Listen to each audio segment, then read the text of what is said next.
Bueno, modos de información.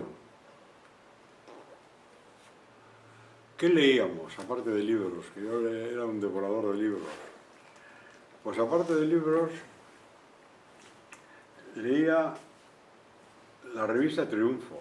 Porque la revista Triunfo, que dirigía Eduardo Aro Teglen, era una revista que era de la oposición, pero estaba camuflada como una revista de actualidad. Y siempre estaban hablando de los problemas internacionales del mundo y de los problemas de España, pero los problemas de España camuflaban haciendo metáfora con un país. Por ejemplo, si pasaba en Alemania que había dimitido un ministro, hablaban de la dimisión de ese ministro y todos sabíamos que se hablaba de la dimisión de Fraga Iribarne, por ejemplo. Entonces siempre hacíamos la lectura doble.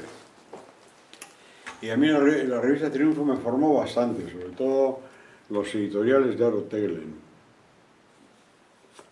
Y luego revistas de la clandestinidad, pues me solían mandar Gudari del PNV, me mandaban a casa en un sobre cerrado, estaba en papel Biblia, y luego solíamos ir a Iparralde a comprar revistas pues, relacionadas con ETA y con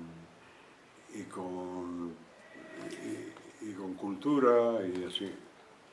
Aunque eso es un poco más adelante, o sea, eso ya es en el año 73 para aquí. Podemos volver un poco a Triunfo. En Triunfo también solía haber mucha información de política internacional, ¿no? ¿Te acuerdas? Sí, sí. Y también de cultura. De cultura muchísimo. De cultura también. Sí, sí. ¿Leías también Cuadernos para el Diálogo? ¿Te acuerdas que era de...? Pero Cuadernos para el Diálogo fue posterior. Eso inventó un ministro de Franco, que le quitó Franco, que se llamaba Joaquín Ruiz Jiménez, que es el que inventó Democracia Cristiana.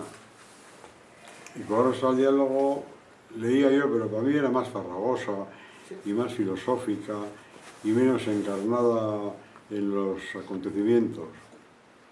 En cambio, Triunfo hablaba de los acontecimientos y era semanal. Cuadernos para el Diálogo era mensual. Yo me surtía de las revistas de cine también, que eran Film Ideal, donde escribía Nuestro Cine y Cine Estudio. O sea, leías todo.